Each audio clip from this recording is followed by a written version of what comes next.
ലൂബേലിയ higher secondary school അധ്യാപക രക്ഷാകർത്താ ദിനവും പുസ്തക പ്രകാശനവും സുവർണ ജൂബിലി ആഘോഷ തുടക്കവും 12/1/2025 ലൂബേലിയ ഓഡിറ്റോറിയത്തിൽ നടക്കുന്നതിന് മുന്നോടിയായി പത്രസമ്മേളനം നടത്തി. 300 കൊല്ലമായിട്ട് തുടങ്ങി വെച്ചാണ് നമ്മുടെ പൂർവികരായിട്ട് തുടങ്ങിയിട്ടുള്ളതാണ് നമ്മുടെ കാരണന്മാർ തന്നെ എന്ന് പറയാം. അവരൊക്കെ പോയി ഇങ്ങനെ തലമുറ ഇപ്പോൾ ഒരു 2 തലമുറ, ഒരു 65 എൻ്റെ അച്ഛനുണ്ടായിരുന്നു, എൻ്റെ ഇളയച്ചനുണ്ടായിരുന്നു, മറ്റ് കുറച്ച് ആളുകളുണ്ടായിരുന്നു. അവരെ കൊണ്ടൊക്കെ ആരാണ്ട് പറയും സംഘടിപ്പിച്ചിട്ടാണ് നായർപലം കൊച്ചമ്പലം അവിടെ ഇത് അവതരിപ്പിക്കുന്നത്. അത് ഒരു ദിവസത്തെ മാത്രം ഉണ്ടായിരുന്നു, സീതാ സ്വയംവരം ആ കഥ. പിന്നീട് അതിനുശേഷം all India handicraft chairman Kamaladevi Chattopadhyay 1966 തോന്നുന്നു, അന്ന് പ്രധാനമന്ത്രി ഇന്ദിരാഗാന്ധിയാണ്. ഈ ചതോപാധ്യായ തൃശ്ശൂർ രാമനിലയത്തിൽ വന്നിരുന്നു. അവരിത് അറിഞ്ഞു കഴിഞ്ഞിട്ട് ഞങ്ങളെ പ്രത്യേകിച്ച് ക്ഷണിച്ചിരുന്നു. ഞങ്ങളെ ഒരു 4-5 പാവയും വീട്ടുകാരെ കളിക്കുന്ന ആളുകളായിട്ട് അവിടെ പോയി അവർ പറഞ്ഞു, അവര് UP-കാരത്തിയാണ്. ഈ ഹാൻഡിക്രാഫ്റ്റ്സും വരകെ നല്ല പിടിയുണ്ട്, ഇതിനെപ്പറ്റി ഗ്രാഹ്യമുള്ളതാണ്. അപ്പൊ നമ്മുടെ കാരണന്മാരെ അപേക്ഷിച്ചിട്ടാണെങ്കിൽ മലയാളം അറിയാം, സംസ്കൃതം അറിയാം, ഇംഗ്ലീഷ് അറിയില്ല. അപ്പൊ ഏതെങ്കിലും ഇംഗ്ലീഷ് ഭാഷ സംസാരിക്കാൻ പറ്റുന്നത് ഞാൻ കോളേജിൽ പഠിച്ചിട്ടുള്ള എനിക്കും അത് അറിയാൻ പാടുള്ളൂ. അപ്പൊ ഞാനും കൂടെ പോയി, ഞാനൊന്നും ആര്യ സ്കൂളിൽ പഠിക്കുകയാണ്. അവിടെ ചെന്നു. രാമനിലയത്തിൽ അവരുടെ ഒരു ബാച്ച് തന്നെ ഉണ്ടായിരുന്നു. ചതോപാധ്യായ മാഡം ചതോപാധ്യായയുടെ കൂടെ ഒരു 10-15 പേരുണ്ടായിരുന്നു. ഞങ്ങൾ ഇതേപോലെ തന്നെ ഒരു 5-10 പേരുണ്ടായിരുന്നു. അപ്പൊ അവര് ഏതായാലും നമുക്ക് തുടങ്ങാന്ന് പറഞ്ഞാൽ ആ സമയത്ത് തന്നെ തുടങ്ങി കഴിഞ്ഞപ്പോൾ നമ്മൾ നേരത്തെ തന്നെ അവതരിപ്പിക്കുന്നതിന് മുമ്പ് ഒരു സ്തുതി പാടും. അത് ഗണപതി സ്തുതിയാണ്. ആ ഗണപതി സ്തുതി എൻ്റെ അച്ഛനും എൻ്റെ ഇളയച്ചനും പാടിയത് സംസ്കൃതത്തിലായിരുന്നു. അതുകൊണ്ട് ആ സ്തുതി അവർക്ക് എളുപ്പത്തിൽ മനസ്സിലാക്കാൻ പറ്റും. അവര് UP-കാരത്തിയാണ്, സംസ്കൃതത്തിൽ നല്ല വിവരമുള്ളതാണ്. ഈ സ്തുതി കേട്ട് കഴിഞ്ഞപ്പോൾ അവരും അതിന് റിപ്ലൈ ആയിട്ട് അവർ സ്തുതി പാടി, അതും സംസ്കൃതത്തിലായിരുന്നു. അപ്പൊ അതുകൊണ്ട് ആദ്യം തന്നെ എൻ്റെ രക്ഷിതാക്കൾക്ക്, എൻ്റെ കാരണന്മാർക്ക് ഇവരെ കയ്യിലെടുക്കാൻ പറ്റിയെന്നുള്ളതാണ്. അതിനുശേഷം അവതരിപ്പിക്കാൻ പറഞ്ഞു. അപ്പൊ സാധാരണ ഈ രംഗം ഇത് വരുന്ന നമ്മുടെ കഥകളി പോലെ തന്നെ ആദ്യം വിളക്ക് അവർ വെച്ചിരിക്കും സ്റ്റേജിൽ. ആ വിളക്ക് കത്തിക്കുന്നതിന് അടിച്ചുകളിപ്പാവ എന്ന് പറയുന്നൊരു പാവയുണ്ട്. അതായത് അടിച്ചുകളി, ഒരു കയ്യിൽ ചൂലുണ്ടാവും, ചെറിയ ചൂലാണ്. ആ ചൂലുമായിട്ട് പാവ വന്നിട്ട് ഇങ്ങനെ അടിക്കും. ആ സ്റ്റേജ് അടിക്കും. കുറച്ചൊക്കെ അടിച്ചതിന് ശേഷം വിളക്ക് വരും. അപ്പൊ ഇപ്പോ കഥകളിക്കാണെങ്കിലും ഉയർന്ന വിളക്കാണ്, ചെറിയ വിളക്കായിരിക്കും. അപ്പൊ ആ പാവയ്ക്ക് വിളക്ക് കൊത്താൻ പറ്റുന്ന രീതിയിലുള്ളൊരു വിളക്ക് അവിടെ സംഘടിപ്പിച്ചിരിക്കും. ആ വിളക്കിന് തിരി കത്തിച്ചിട്ടാണ് പോകുന്നത്. അതിനുശേഷം ഹൈന്ദവ ആചാരപ്രകാരം വിഘ്നങ്ങളും ഒന്നും ഉണ്ടാകരുതെന്ന് കരുതിയിട്ട് അവർ ഗണപതിയുടെ പാവ അവതരിപ്പിക്കും. മരപ്പാവയാണ്. ആ ഗണപതിയുടെ പാവപ്പയുണ്ട്. അതാ എൻ്റെ പുസ്തകത്തിൽ ആദ്യത്തെ കവറ് കഴിഞ്ഞിട്ട് ഇന്നർ പേജിൽ ആദ്യം കൊടുത്തു. ആ ഗണപതി ഈ അവതരിപ്പിച്ചു. അപ്പൊ ഇതിനെല്ലാം അവതരിപ്പിക്കുന്ന സമയത്ത് കഥകളിയെ പോലെ തന്നെ ബാക്ക്ഗ്രൗണ്ടിൽ ഇങ്ങനെ അന്ന് മൈക്കില്ല, ഇതുപോലുള്ള സൗകര്യങ്ങളില്ല.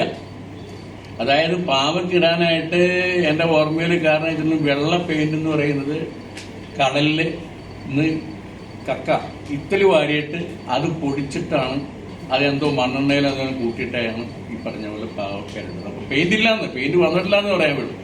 അതുപോലെ പച്ചയാണെങ്കിൽ വാകയില വെയിലത്തിട്ട് ഉണക്കി അത് പൊടിച്ചിട്ടാണ് ഈ പച്ച കളർ കിട്ടുന്നതിന്. കറുത്ത കരി എന്ന് പറഞ്ഞാൽ ചിരട്ടക്കരി, ആ ചിരട്ടക്കരി ഉണ്ടാക്കും. ആ കരി പൊടിച്ചിട്ടാണ് ഇതേപോലെ തന്നെ കറുത്ത വേഷമുള്ളത്. പിന്നെ മുടിക്കാണെങ്കിൽ ഈ ചെമ്പ് നിറത്തിലുള്ള മുടി, അതായത് ചേര എന്ന് പറയുന്നൊരു വൃക്ഷമുണ്ട്. ആ വൃക്ഷത്തിന്റെ തൊലി അത് സംഘടിപ്പിച്ചിട്ട് കീറിയിട്ട് ആരാണ്ട് പറഞ്ഞാൽ മുടി പോലെ തന്നെ ഉണ്ടാക്കി കിട്ടും. അപ്പൊ ഇത്രയും എല്ലാം കൂടി സംവിധാനം നമ്മൾ ഒരുക്കിയിട്ടാണ് ഇത് അവതരണം. അപ്പൊ ഗണപതി കഴിഞ്ഞാൽ പിന്നീട് വരുന്നത് ബ്രഹ്മാവാണ്. വിശ്വാസപ്രകാരം ബ്രഹ്മാവ് എന്ന് പറയുന്ന ക്രിയേറ്ററാണ്, നമ്മളെ സൃഷ്ടിച്ചിട്ടുള്ള ആ ബ്രഹ്മാവിനെ വെച്ച്. പിന്നെ ഗണപതിയുടെ അനിയൻ സുബ്രഹ്മണ്യൻ്റെയും, പിന്നെ ബ്രഹ്മാവ്, സുബ്രഹ്മണ്യൻ, ഇവര് 3-4 പേരും. ഇത് കഴിഞ്ഞതിന് ശേഷം പിന്നീട് വരുന്നത് വാദ്യക്കാരാണ്. അത് കഥകളിയിലുണ്ട് വാദ്യം. ഈ വാദ്യം എന്ന് പറയുന്നത് ചേങ്ങലയുണ്ട്, ചെണ്ടയുണ്ട്, അതേപോലെ തന്നെ മദ്ദളം, ഇങ്ങനെയുള്ള കഥകളുടെ ഐറ്റത്തിലുള്ള എല്ലാ പാവുകളും ഇപ്പോഴും ഉണ്ട്. അതുമ്പോൾ തന്നെ ഫിറ്റ് ചെയ്തിരിക്കുകയാണ്. അതിനെ കൊണ്ട് കളിപ്പിക്കും. അപ്പൊ ആ വാദ്യം കഴിഞ്ഞാൽ പിന്നെ കഥയിലേക്ക് തുടങ്ങുകയാണ്. സരസ്വതിയും സീതാസ്വയംവരയാണെങ്കിൽ ഓരോരോ പാവ ജനങ്ങളും. അപ്പൊ സീതാസ്വയംവരത്തില് പങ്കെടുക്കുന്ന സമയത്ത് ഒരു 10-16 പാവ ഒരു സ്റ്റേജിൽ വന്നിരിക്കും. എൻ്റെ അർത്ഥം 16 പേര് ആ പാവയെ പിടിക്കാനാണ്.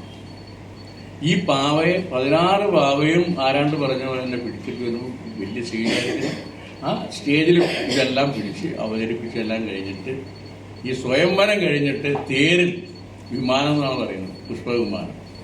ആ പുഷ്പവിമാനം എന്ന് പറയുന്നത് തേരാണ്. ആ തേരിൻ്റെ ഒരു പ്രത്യേകതയായിട്ടുള്ള ഉണ്ടാവും.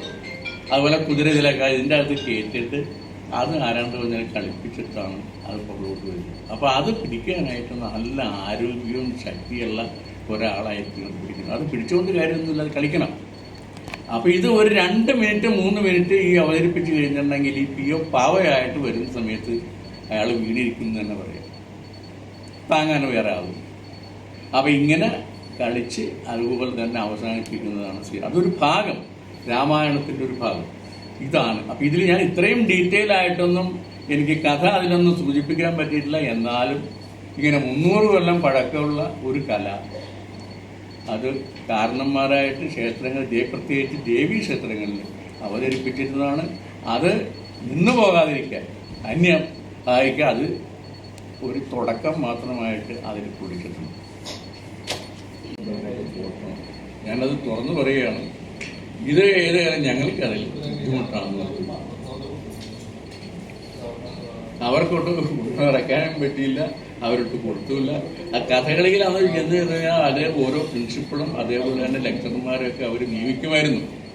ഇതവർ പാവകളെ ഏറ്റെടുത്തിട്ടുണ്ടെങ്കിലും ഇത് നടത്താനായിട്ട് നമ്മളാരാണ്ട് ശമ്പളവും മറ്റുള്ള കാര്യങ്ങൾ ചെന്ന് അതിൽ നിന്ന് നിലനിന്നിരുന്നതാണ്. പക്ഷെ ആളുകൾ തയ്യാറായില്ല.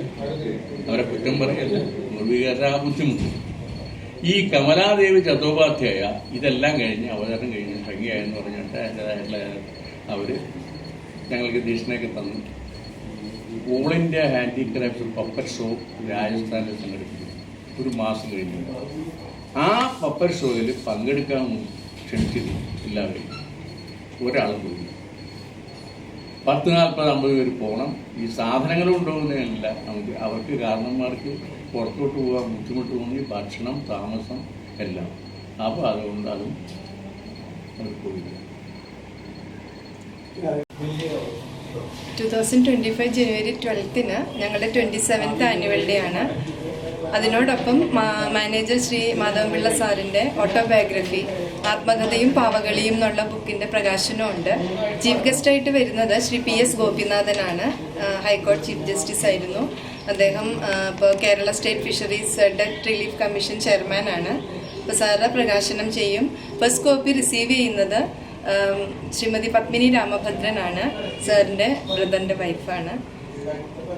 പിന്നെ ലൊബേലി ഓൾഡ് സ്റ്റുഡൻറ് അസോസിയേഷൻ ലോസ ഫോം ചെയ്തിട്ടുണ്ട് 2 yearsആയി. അവരുടെ എല്ലാ അംഗങ്ങളുടെയും സഹകരണം ഞങ്ങൾക്കുണ്ട്. സ്കൂൾ നടത്തിപ്പിനും സ്കൂളിൻ്റെ ഭാവി പരിപാടികൾക്കെല്ലാം അവർ ഞങ്ങളെ സപ്പോർട്ട് ചെയ്യുന്നുണ്ട്. Thank you.